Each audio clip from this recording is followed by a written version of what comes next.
നയവും അതിന്റെ കാര്യങ്ങൾ വിശദമായിട്ട് പറയാം. നമുക്ക് പഠിക്കേണ്ടതാണ്. PSC സ്ഥിരമായി ചോദിക്കുന്ന ഒരു മേഖലയാണ് പുത്തൻ സാമ്പത്തിക നയം. അത് നമുക്ക് അടുത്ത ക്ലാസ് നമുക്ക് വിശദമായിട്ട് പറയാം. അപ്പം ഇവിടെ നമുക്ക് ബാങ്കിങ് മേഖല ഉണ്ടാക്കിയ മാറ്റങ്ങൾ മാത്രമൊന്ന് പറഞ്ഞു പോകാം. അപ്പൊ 1991 ഇന്ത്യയിൽ ബാങ്കിങ് മേഖലയിൽ എന്ത് ചെയ്തു? അടിമുടി ഒരു മാറ്റം സംഭവിക്കുന്നു. ബാങ്കുകളുടെ നമ്മൾ പരമ്പരാഗത പ്രവർത്തനങ്ങളിൽ നിന്ന് മാറി നമ്മൾ ഇന്ന് കാണപ്പെടുന്ന പുത്തൻ തലമുറ ബാങ്കുകളും അല്ലെങ്കിൽ ബാങ്കിങ് മേഖലയുടെ പ്രവർത്തനത്തിൽ അടിമുടി മാറ്റം ഉണ്ടാക്കിയ കാലഘട്ടമാണ് ഇത് 91 ശേഷമുള്ള പുതിയ കാലഘട്ടം. ഈ കാലഘട്ടത്തിലെ പ്രധാനപ്പെട്ട മാറ്റങ്ങളാണ്: ഒന്ന്, ഇന്ത്യയിൽ വിദേശ ബാങ്കുകൾ എന്ത് ചെയ്തു? പ്രവർത്തനം ആരംഭിക്കാൻ തുടങ്ങി. വിദേശ ബാങ്കുകൾ എന്ത് ചെയ്തു? ഇന്ത്യയിൽ പ്രവർത്തനം ആരംഭിക്കാൻ തുടങ്ങി. ഇന്ത്യയിലെത്തിയ ആദ്യ വിദേശ ബാങ്കാണിത് HSBC, Hong Kong and Shanghai banking corporation. Hong Kong and Shanghai banking corporation ഉള്ള HSBC ആണ് ഇന്ത്യയിലെത്തിയ ആദ്യ വിദേശ ബാങ്ക്. ഓക്കെ, പിന്നീട് നമ്മുടെ ATM സംവിധാനം, ATM പോലുള്ള നമ്മൾ പ്ലാസ്റ്റിക് മണി എന്ന് വിളിക്കപ്പെടുന്നതിലേക്കാണ് ഡെബിറ്റ് കാർഡ് അല്ലെങ്കിൽ ക്രെഡിറ്റ് കാർഡുകളെ നമ്മൾ എന്ത് വിളിക്കുന്നത്? പ്ലാസ്റ്റിക് മണി എന്ന് പറയുക.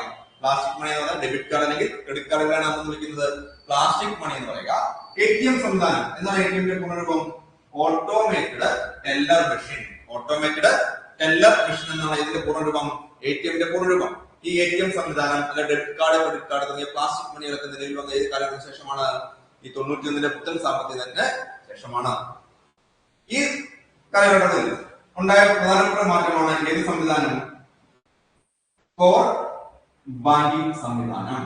PSC കഴിഞ്ഞ ചോദിക്കുന്ന ഒരു ഇഷ്ടപ്പെട്ട മേഖലയാണ് ഈ കോർ ബാങ്കിംഗ്. എന്താണ് കോർ ബാങ്കിംഗ് എന്ന് പറയുന്നത്? പൂർണ്ണരൂപം centralised online real time environment എന്നാണ്.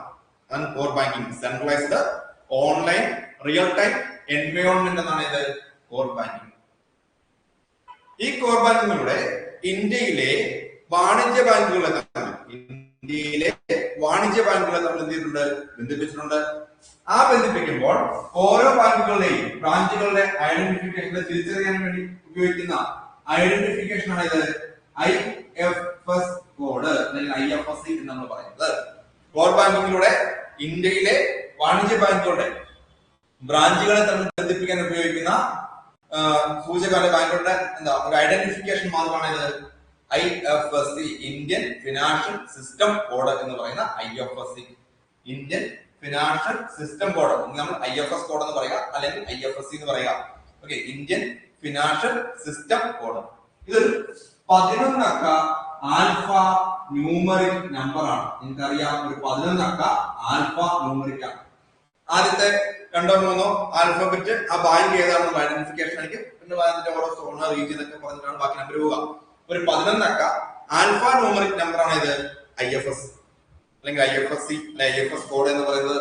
ഈ IFS കോഡാണ് ഇന്ത്യയിലെ കോർ ബാങ്കിങ്ങില് നമ്മൾ ഓരോ ബ്രാഞ്ചിന്റെയും ഓരോ ബ്രാഞ്ചിനെയും ചെയ്യുന്നത് ഐഡന്റിഫൈ ചെയ്യുന്നത്. അവിടെ ഈ കോർ ബാങ്കിങ്ങിലൂടെ നടത്തുന്ന പ്രധാനപ്പെട്ട 2 പണ ഇടപാടുകൾ മാർഗമാണ്. ഒന്ന് NEFT, 2 RTGS. കോർ ബാങ്കിങ്ങിലൂടെ നടത്തുന്ന 2 പ്രധാനപ്പെട്ട പണമിടപാട് മാർഗങ്ങളാണ് ഇതൊക്കെ NEFTയും RTGSും. കോർ ബാങ്കിലൂടെ നടത്തുന്ന 2 പ്രധാനപ്പെട്ട പണ ഇടപാടുകളാണ് ഇതൊക്കെ NEFTയും RTGSും. എന്താണ് NEFT പൂർണ്ണരൂപം? National electronic fund transfer. NEFT പൂർണ്ണരൂപം national electronic fund transfer. National electronic fund transfer എന്നാണ് ഇതിന്റെ പൂർണ്ണരൂപം. NEFTയുടെ പൂർണ്ണരൂപം നാഷണൽ ഇലക്ട്രോണിക് ഫണ്ട് ട്രാൻസ്ഫർ. RTGSന്റെ പ്രത്യേകതയാണ് റിയൽ ടൈം ഗ്രോസ് സെറ്റിൽമെന്റ് ആണ്. റിയൽ ടൈം ഗ്രോസ് സെറ്റിൽമെന്റ് ആണ് ഇതിന്റെ പൂർണ്ണരൂപം. RTGSന്റെ പൂർണ്ണരൂപം real time gross settlement. NEFT എന്ന് പറഞ്ഞാൽ national electronic fund transfer, RTGS real time gross സെറ്റിൽമെന്റുമാണ്. അപ്പോൾ എന്താണ് ഈ 2 കാര്യങ്ങൾ തമ്മിലുള്ള വ്യത്യാസം? NEFTയും RTGSും ഈ 2 രീതി തമ്മിലുള്ള വ്യത്യാസം എന്താണ്? ഈ NEFT എന്ന് പറയുന്നത് ഓരോ ബൾക്കായിട്ട് മാത്രമേ എന്ത് ചെയ്തുള്ളൂ? ട്രാൻസാക്ഷൻ നടത്തുള്ളൂ. ഒന്ന് ഒരു 20 മിനിറ്റ് മുതൽ അരമണിക്കൂർ വരെയുള്ള വ്യത്യാസത്തിൽ ഓരോ ബൾക്കായിട്ട് മാത്രമായിരിക്കും എന്ത് ചെയ്യുക? ഈ NEFT ട്രാൻസാക്ഷൻ നടത്തുക. ഇപ്പൊ നമ്മൾ ഫണ്ട് നിക്ഷേപിക്കുന്നത് 10 മണിക്കാണ് വിചാരിക്കുക, അല്ല 10:05-നാണ്.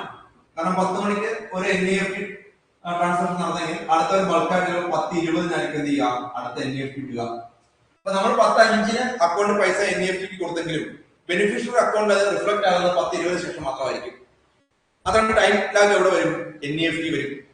NEFT ട്രാൻസാക്ഷൻ നമുക്ക് എന്തില്ല, മിനിമം ഒരു എമൗണ്ട് ആവശ്യമില്ല. നമുക്ക് എത്ര നമുക്ക് എന്ത് ചെയ്യാം, NEFT ട്രാൻസാക്ഷൻ നടത്താം. എന്നാൽ RTGS എന്ന് പറഞ്ഞാൽ റിയൽ ടൈം ആണ്. നമ്മൾ എപ്പോൾ കൊടുക്കുന്നുണ്ടോ അപ്പൊ തന്നെ എന്ത് ചെയ്യും, ബെനിഫിഷ്യറി അക്കൗണ്ടിലേക്ക് ട്രാൻസ്ഫർ ആകും. പക്ഷെ അവിടെ നമ്മൾ RTGS ചെയ്യണമെങ്കിൽ മിനിമം 2 ലക്ഷം രൂപയ്ക്ക് ഉണ്ടാവണം. മിനിമം 2 ലക്ഷം രൂപയ്ക്ക് മുകളിലോട്ടുള്ള ഇടപാടുകൾ മാത്രമായിരിക്കും നമുക്ക് എതുവഴി നടത്താൻ കഴിയുക, RTGS വഴി നടത്താൻ കഴിയുക. ഇത് കഴിഞ്ഞ PSC പരീക്ഷയ്ക്ക് ചോദിച്ചാണ് NEFT RTGS വെച്ച്. കഴിഞ്ഞ ഒരു 3-4 മാസത്തിന് മുമ്പ് നടന്ന പരീക്ഷയ്ക്ക് NEFT RTGS PSC ചോദിച്ചിട്ടുണ്ട്. അപ്പം NEFT എന്ന് പറയുന്നത് നാഷണൽ ഇലക്ട്രോണിക് ഫണ്ട് ട്രാൻസ്ഫർ ആണ്.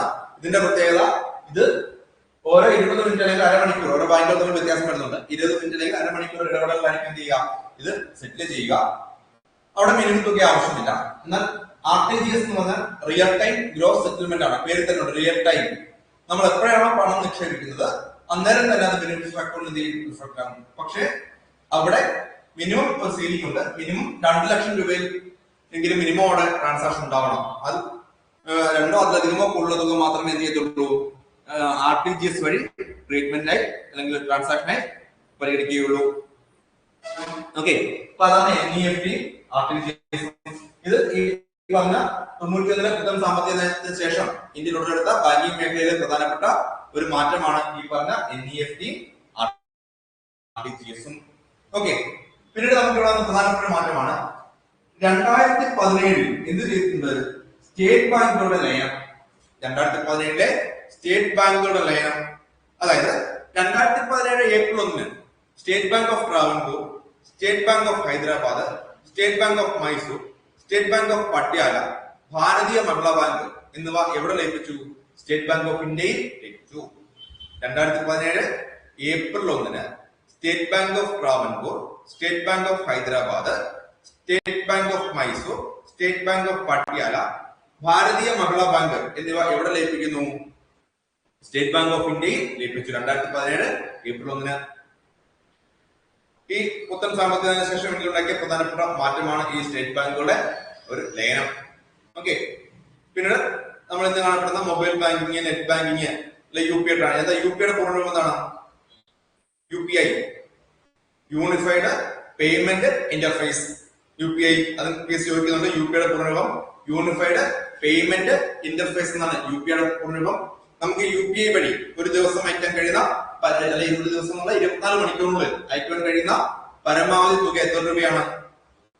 UPI പേയ്മെന്റ് വഴി നമുക്ക് ഒരു 24 മണിക്കൂർ, അവിടെ ഒരു ദിവസം എന്നുള്ളതല്ല, 24 മണിക്കൂർ പൂർത്തീകരിക്കണം. ഓരോ 24 മണിക്കൂർ വെച്ചാണ് നോക്കുക. 24 മണിക്കൂർ പരമാവധി നമുക്ക് അയക്കാൻ കഴിയുന്നത് 1 ലക്ഷം രൂപയാണ്. UPI വഴി 24 മണിക്കൂറിൽ നമുക്ക് അയക്കാൻ കഴിയുന്ന പരമാവധി തുക എത്രയാണ്? 1 ലക്ഷം രൂപയാണ്. അപ്പൊ നമ്മൾ ഒരു ദിവസം കാൽക്കുലേഷൻ ഇല്ലാതെ നമ്മൾ ഇന്ന് രാത്രി 12 മണിക്ക് അയച്ചിട്ട് അടുത്ത ദിവസം രാവിലെ അയക്കാൻ നമുക്ക് നടക്കത്തില്ല. ഇന്നിപ്പോ 12 മണിക്ക് അയച്ചെങ്കിൽ 24 മണിക്കൂർ കഴിയാതെ 1 ലക്ഷം രൂപയ്ക്കുള്ള നമുക്ക് ട്രാൻസാക്ഷൻ സാധ്യമല്ല. UPI ലിമിറ്റ് 1 ലക്ഷം രൂപയാണ്. അപ്പൊ UPI പൂർണ്ണരൂപം യൂണിഫൈഡ് പേയ്മെന്റ് ഇന്റർഫേസ് എന്നാണ്. ഓക്കെ, അതൊക്കെ നമ്മുടെ പുത്തൻ സാമ്പത്തിക നയത്തിന് ശേഷം ഇപ്പോൾ വന്ന പുതിയ മാറ്റങ്ങളാണ്. ഓക്കെ ആണോ?